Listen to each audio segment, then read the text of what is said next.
Hey everybody, Sandra Colton Medici here. I am so excited for today because I get to talk to one of my favorite people, master educator, master of dance.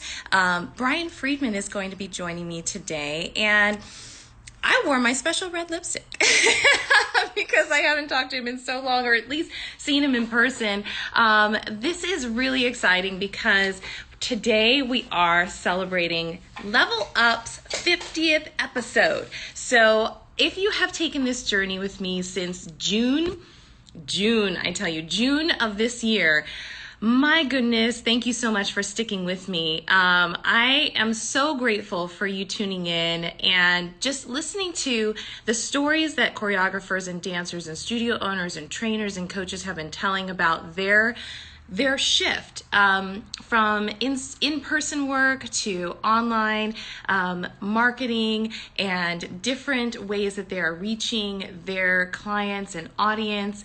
It has been very, very informative for me, and I'm so excited to chat with people who have so many amazing stories to tell. And today, Brian Friedman is going to join me. So thank you so much for sticking with us. Hello, episode 50.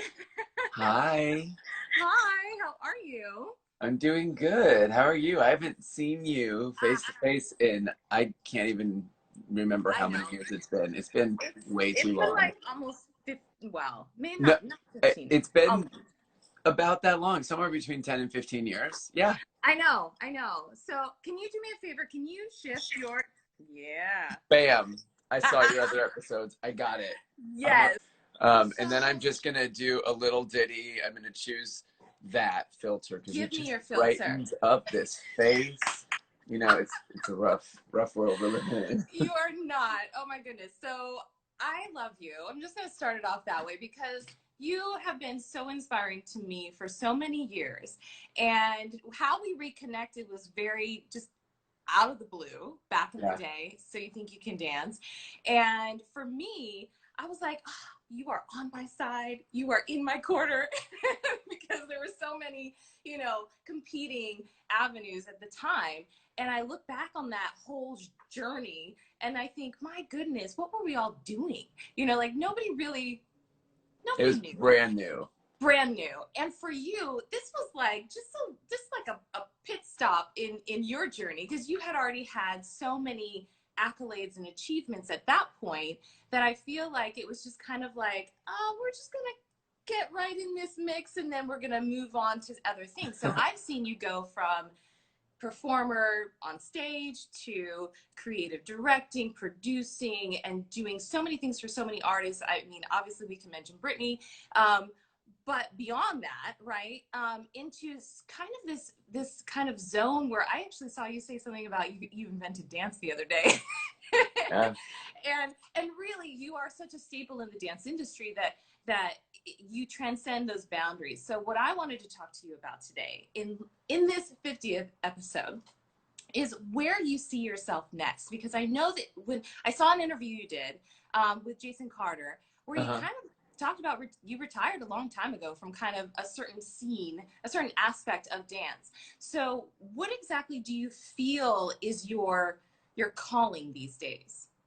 Um, I am a very unusual person because I find that my goals and just what keeps me inspired changes Mm-hmm. from day to day. Yeah. One day I say one thing, another day I'm saying something else. So I Yeah. don't believe in like finality. I don't like to Mm-hmm. say, well, I'm done with this or I'm done with that or I've achieved all there is to achieve in anything. I Yeah. feel like we're all evolving always. So today I am in the process. You're probably going to hear some hammering or Mm-hmm. some sawing that is Mm-hmm. happening because I'm remodeling my house right now. And my nephew, my husband and I, our nephew is Mhm. in town. He's been living with us for 6 weeks, and Oh my he is a goodness. contractor, and we are his workers. So I'm on Okay. a pause right now, taking a break from putting on my tool belt and drilling something to do this interview. So I'm loving that. And I know it has zero to do with the entertainment industry and um, what I normally do, Hmm. but it is creative work. I love design. I love interior design. I love Hmm. architecture. And doing this house is giving me a new spark. And it's just something I think that's refreshing and that I can then take back into my work. And I Hmm. just think sometimes when we pause on the thing that we do so often and that we drill and drill, everything is now house metaphors, Biggest drill. that we are just constantly inundating ourselves with. If we do something else, if we just, water that garden with something else that's fresh, that we come back to it so much stronger. So that's what I like to do is I like to keep myself entertained with new activities so that I can be fresh for the work that I'm doing. But in 15 years, in 20 years, there are things I have not achieved in my career. There are also things that I have done repetitively on a hamster wheel. Hmm. So it is hard to stay interested in something when it starts to feel repetitive. Right. And I've I'm in my mid 40s now almost, and I've been in the industry since I was 12 years old. So that's a Yeah. very long time to be doing the same thing. Yeah. So when it comes to dance, I always will love to dance. I Yeah. take a week off of it and I'm like, I miss it. So that's Mhm. just something that's in my heart and it's in my nature. So I will always be dancing, but I have not done theater, the Broadway scene that is closed down right now. Mhm. If that starts up again, that's something that I would love to try, Right. which is a difficult try because the theater world is a very tight knit group of people, Yeah. and you sort of have to go that route and make Mhm. your way in that route as a dancer and then as an assistant choreographer and as a choreographer and then work your way into director. And Mhm. it's just one of those scenes that you really have to sow. Well, So it reminds me of Marguerite Derricks. She entered that scene with, what is it, yeah, Mean Girls or something like Sister that. Act, I think. Yeah, Was it? Sister Act. Yeah. So it's kind of that, where you get your feet wet a little bit. Yeah, there is the Yeah. exception to the rule. Mia Michaels did it with Finding Neverland. Right. Right. Right. I believe, well, Tice has spent a lot of time dancing on Broadway, so that's a totally different story. But Yeah. it's possible. So of course, I never like to say it can't happen because I want to think that I can be one of those small statistics.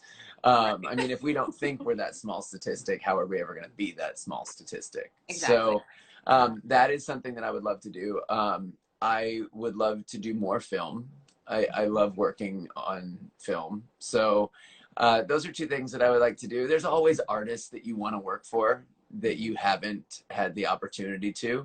So there's a small list of people that I would love to work for. And I keep those lists to myself and, try and manifest it.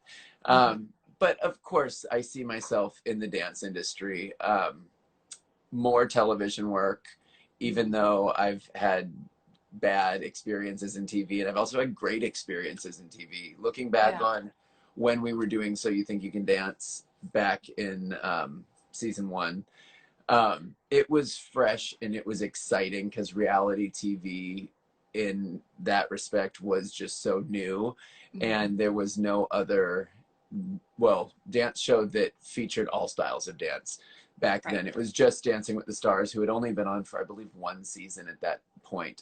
Mhm. So it was just new and exciting, and the format was being created by us as we were doing it that first season. I remember you Right. guys used to do the same choreography on the stage, and then we would I think we compare shot, duets the to each first. other. Yeah, we did the first episode like 3 times. Yeah, So and we used to hold up scorecards. Do you remember that? Or yes, wait, did we yes, hold them up or did we punch them and they came on a screen behind our heads? I think that was what yeah, happened. yeah. We did so many different options. Yeah. And Well, then I and remember I cried when you got eliminated. I know. I Because it did was, too. we were all, of course, we were all so just in the show. There was no separation. Now I think people have watched reality TV so much that they just expect all these things are happening, and we're like, their dreams are crushed.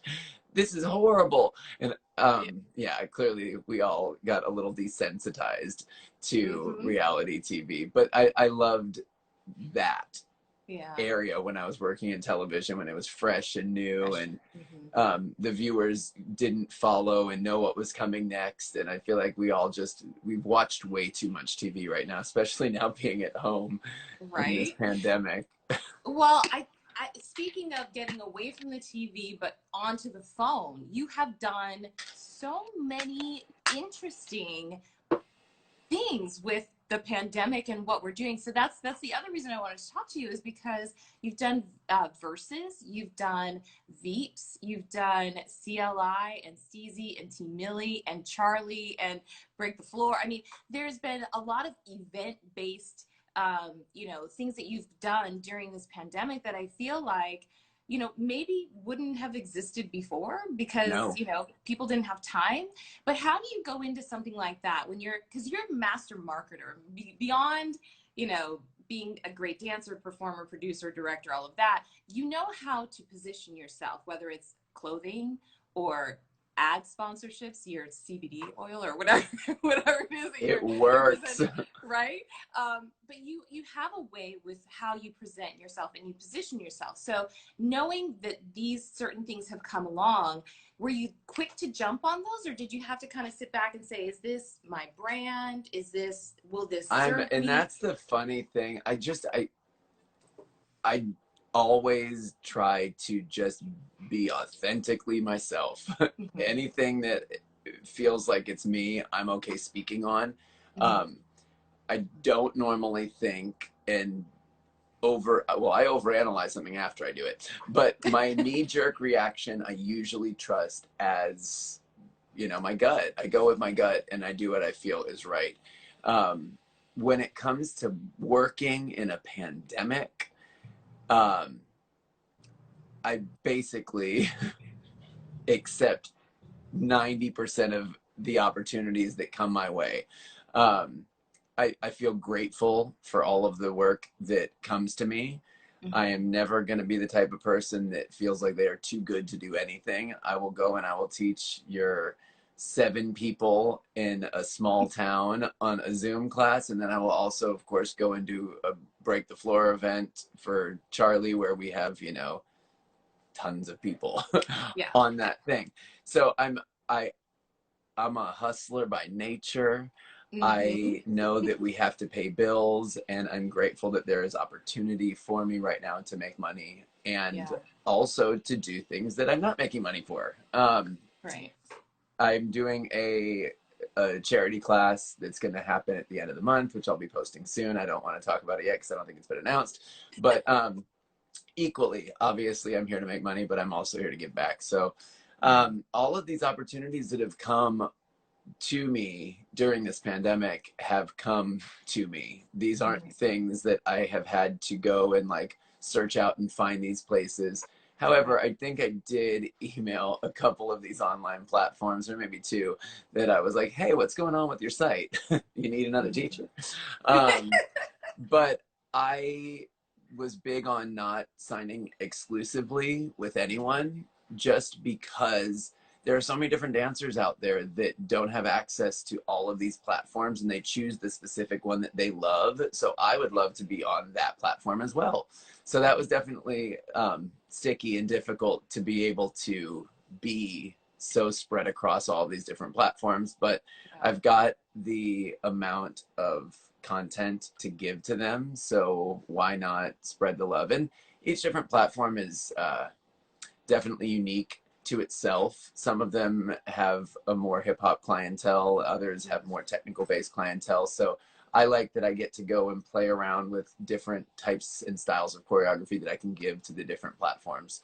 So I think that's one thing as a dancer. If you see and you go to these platforms, you'll notice a difference in the diversity from one to another of what I'm offering there. Right.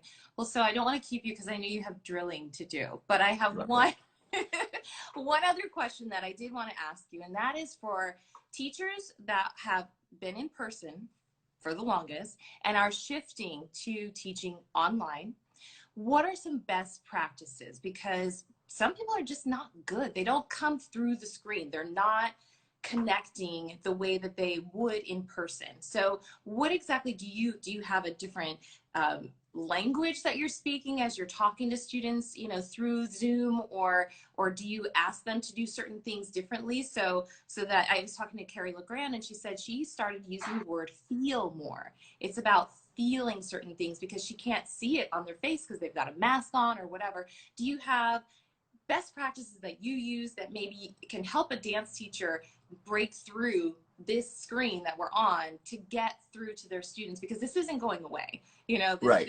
it might be hybrid, you know, 2021, we'll see what happens, but I feel like you are a master educator and you've been around the biz for so long that people need to know what it is that has staying power, that has some sort of connectivity, whether it's DMing people after the class or providing notes in some sort of, you know, separate area. Like, what do you do? That's a great question because it's been something that has been evolving in the last 6 months since this began. I was very nervous my first Zoom class that I taught. I didn't know the technology. I wasn't sure how it was going to be, the delay of sound, the delay of music. And this is something that from one class to the next, be it Zoom or online tutorials where I'm just in the room with a camera shooting, or live classes like CLI, what I do with them where we go live to the dancers, I've had to develop a different technique for each of these things. I feel like first and foremost, I just try and engage with the people that are there as if they are in the room with me. And it's something that I've gotten better at as time has gone on. Having a dialogue and speaking to them and asking them questions, even though you don't hear the answer, I think it's really important to do that. And then I just make up my own answer for what they say back to me. And sometimes I say that out loud. Oh, so you said that. And I just think having that banter and dialogue with the students loosens them up a little bit more and makes you feel, or makes them feel, like they were actually there in the room with you. So I think that's the first thing that I have gotten better at doing, and that I would suggest that all other teachers do, is just really be yourself and treat it as if it was a normal class where they were in the room with you. Other things that I do, I started turning, just the word challenge is something that really resonates with the youth today. They all love to go on and do the challenges on all of the platforms. So I have turned every combo I ever teach into a challenge. And I always urge all of the students that I take, when they feel confident with the choreography, to go and then post themselves doing it and to tag me in it. Because when I then can go and see them do the choreography and just give them some love, I feel like that created a one-on-one experience, which is something that I think they need. Because in class, you get that one-on-one experience. Even if it's a room full of, 20, 30 people, and I'm in the room with them, I make sure that I make eye contact with everyone. Even if it's when we count down into groups, I see them each at that point. So I think by having this one-on-one experience and being able to see them on social media and like their post or comment on their post, they feel seen. So those are the two things. It's a personal experience, and then I like to be able to find out how I can connect with each student in class. I took your challenge. Wait, which challenge? Because I saw you. The one where I duetted you. Yes. And I was like, girl, you gotta pull up for this one. I just saw that last night. Okay. I just saw that last night and I loved it. I was like, yay, come on, duet. I am sweating in that. That was like the 15th take. I was like, if he ever sees this, I cannot, like, what do they say on TikTok? Hashtag don't let this flop. Like, is that what I don't even know that hashtag. See, you taught me something new. Yeah, mine was probably like the 20th take, and it was the one where I didn't mess up. Just the one. Yeah, it was devastating. Yeah. Wow. I appreciate you. Thank you for being my 50th episode guest. I love it. Congratulations. Happy 50. Thank you. And where should we, you live on two different platforms, I feel like, at least as far as the amount of subscribers you have on YouTube with all of your choreography, and then obviously on Instagram. Yeah. What is, where do you send people the most? Where do you want people to find you? Um, Instagram, I think, is where I reside daily. I share out to Facebook and Twitter and TikTok. I'm still trying to figure that out. Like I tried my best, but I'm not good. And YouTube, everything I post on YouTube, I also post on Instagram, just in shorter form. So Instagram is the place to follow me. That's where I post all of my classes, so you know where I'm going to be teaching and what I'm doing. So yeah, that's the best place. All right. Well, I love you. I see you I later. love you too. Bye. Thank you.